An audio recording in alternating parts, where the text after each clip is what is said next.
يا أيها المزمل قم الليل إلا قليلا نصفه أو انقص منه قليلا أو زد الحمد لله والصلاة والسلام على رسول الله.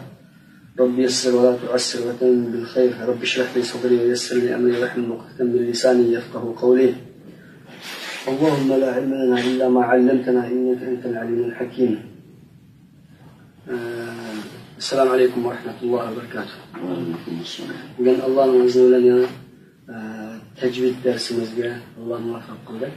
Bunun için biz yukarıda bir neçe kıtım ders kılamıyoruz. Bu derslerini bir hatırlamak mühim. Sakirlik nun ve tenvinnin hükümlerine düşünüp ötken edik. Ondan keyin g'unning ahkomlarini bunu bir düşünüp ötken bo'ldik. Endi bugungi dersimiz inşallah tafhim, Uyg'urchada qalin o'qilgan harflar. Tafhimning lug'at ma'nosi qalin qilmoq, qalinlashtirmoq degan bo'ladi. Ama istilohiy bizning tajvid dersimizde bizning maqsad qilayotgan tafhimning ma'nosi shunda deb tasvirlaymizki, harfni so'zlayotgan vaqtda bir kuchninki paydo bo'lishi. Unda bo'lib qanday bo'lganda harf chiqayotgan vaqt harfning ovoziga qalinlik paydo bo'ladi, kuchli. Buning bilan ham u harf odamning og'zida liq keladi u harf. Masalan, ala zolimin dedi. Va degan ekan, va degan kalimani ağzımız ağzından keyin qanday bo'ladi bu? Bir liq bir narsa to'shidi og'zimizda. Shu harfni talaffuz qilayotgan vaqtimizda bir liq qadar bir ovoz og'zimizga liq to'shidi. Buni tafhim, ya'ni mushunda o'qilsa, mushunda sifatlansa, bu harfning o'qilishida musbat etilganda ana tafhim deb ataladi. Onun için biz bugungi darsimiz tafhim, ya'ni tafhim, qalin o'qiladigan harflar. Qalin o'qilgan harflar, masalan, bu qancha nalarda qalin o'qiymiz, nalarda yumshoq o'qiymiz, ya'ni inchika o'qiymiz. Inchika masalan zalikal kitab dedi. Bu yerda zalikal kitab deydi. Mush kalimaning hech qandayda qalin o'qilish kelmaydi. Hammasi inchika o'qiladi. Hamma buni zalikal desak mesela, zalikal kitob yoki kitob, bu intayin xato o'qigan bo'lamiz. Ya'ni yo'ldan chiqib qolamiz. Qur'on bunday tushgan emas. Shayxlardan o'rganib kelingan bu Qur'on o'qishning talaffuzi bunday kelgan emas. Zalikal kitabu. Shuningdek, qalin o'qiladigan harflar, qas harflar esa ikkiga bo'linib bu. Birincisi davomli, hamma yerda. Har qanday talaffuz qilinadiganimiz Qur'onning ichida davomli qanday qilamiz? Qalin o'qiladi. Masalan, bu harflar xussa, dog'tin, qiz. Jo'g'lanmasa xussa, dog'tin,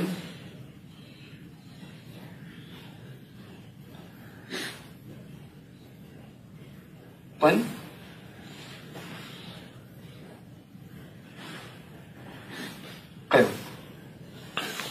Bu harflar kelsa, har qanday yerda ko'rilsa, buni qanday o'qiymiz? Qalin o'qiladi. Xussa, dog'tin, qil. Masalan, qala siratal shammatul kubra ولا الضالين ألا لعنة الله على الظالمين مثلا ضاء ألا إن حزب الله هم الغالبون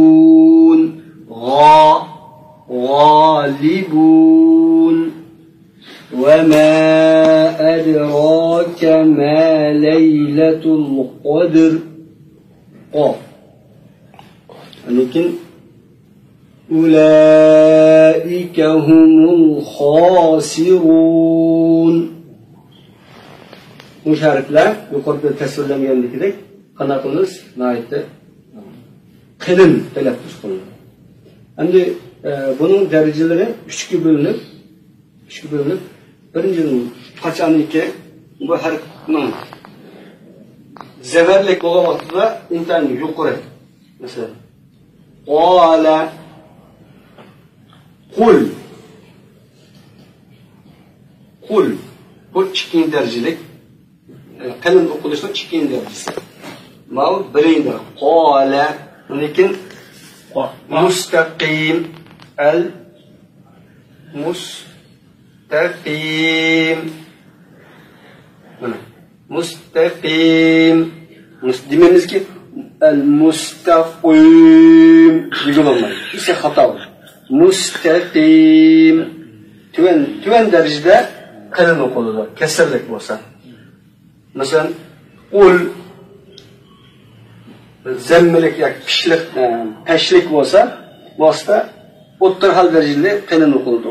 Ul ammo eng yuqori darajada qalin o'qilgani bo'lsa, ola bu eng cho'ng talaffuz. Ola bu shunday deydi. Bu harflar bu ixcham qilindi, ammo tafsiliy kirmadi. Mushunchalik o'rganib tursak bo'ladi. Ammo qolgan harflar taraqiq, ya'ni jinchika o'qilgan harflar, bu turgan harflarning hammasi hech qachon o harflarga o'xshash qanday qilmaymiz? Qalin talaffuz qilmaymiz. Hech qachon qalin talaffuz qilmaymiz. Agar talaffuz qilib qolsak, biz xato talaffuz qilgan bo'lamiz. Ya'ni Qur'onni boshqa bir tilda o'qigan bo'lib qolamiz. Shunga buni qattiq diqqat qilishimiz kerak. Xussa, bag'in, qil. Mushkalani yoziladi. Har qanday yozilmish, har kelsa, buni qalin talaffuz qilamiz. Qolgan ma harflarga kelsa, qolgan harflarga jinchik talaffuz qilamiz. Masalan, abiyat deganda zalikal kitabu la rayba fihi dedi. Ammo yana tuvanda 3 xil 3 harf bor. Bu alif,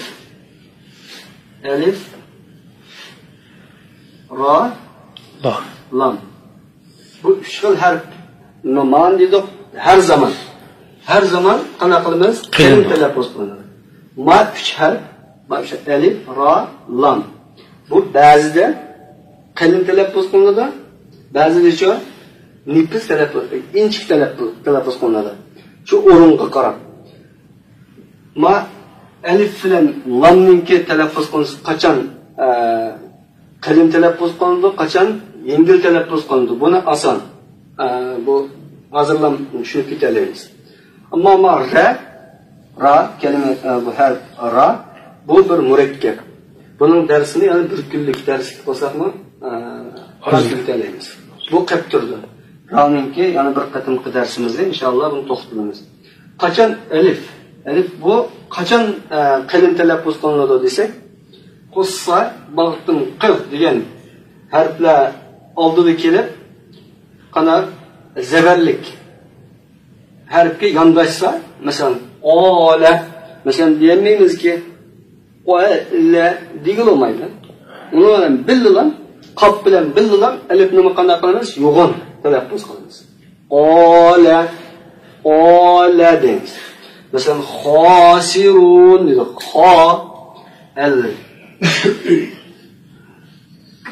Xosirun mana zavarlik ha oldida keldi, undan keyin alif yondashdi.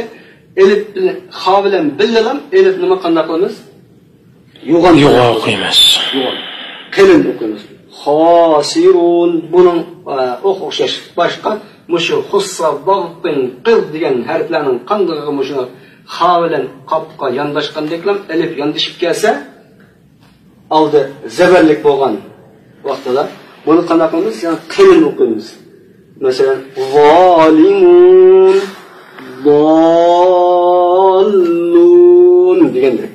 Mesela arif koyamamız bu elifle. Unutun başka yerde hem yerde kanaklarımız elhamdü deyendik. Yani yençike telaffuz kılımız. Hiç kaçan biz yalnız kep kalsa bunu yoğun telaffuz kılıp koysa hatalaşkan bulunuz. Elhamdü diyenle alhamdü diyen olmaydı. Alhamdü desek hatalaşkan bulunuz. Elhamdü yine telaffuz kılımız.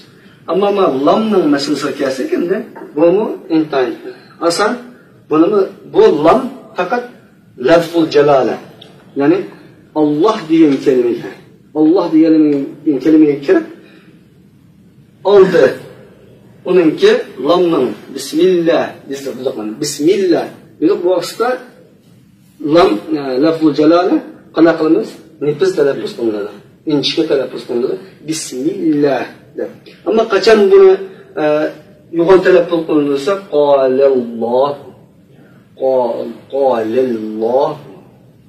oldaki harf qanday kelsa ya zeberlik kelsa ya peşlik kelsa ve qalatil yahudu ven nasara nahnu abnaullahi ve ahibbauh. Mesela bir yerde ne diyor? Makablesi yani onun Allah diyen kelimenin aldığı harf ya zeberlik gelse ya peşlik gelse bu vasıta lafzul celallik kelgen bu lam ne kanaklarımız Kılın okuymuş. Kılın okuldu. Onun başka yerde hiç kadar yerde kılın okulmaydı. Tamam mı? Yençik okuymuş. Bu dikkat kılgan mesele. Hiç kadar yerde şu deyilgen sözlerden başka yerde her yerde biz başka harflerini kanaklarımız yençik okuyuyor. Lam kelimesi fakat lafzul celale. Yani Allah diyen kelimede kelip Allah diyen kelimenin aldığındaki harf kanda olsa zeberlik olsa ya peşlik olsa bu vakit kanaklarımız kırın telaffuz oluyor. Müşteriler bugün belki dersiniz inşallah. Nezariye dersiniz ahırlaşıdır. Subhanakallahumma bihamdik ve neşhedü en la ilahe illallah. السلام عليكم. بسم الله الرحمن الرحيم يا أيها المزمل قم الليل إلا قليلا نصفه أو انقص منه قليلا أو زد عليه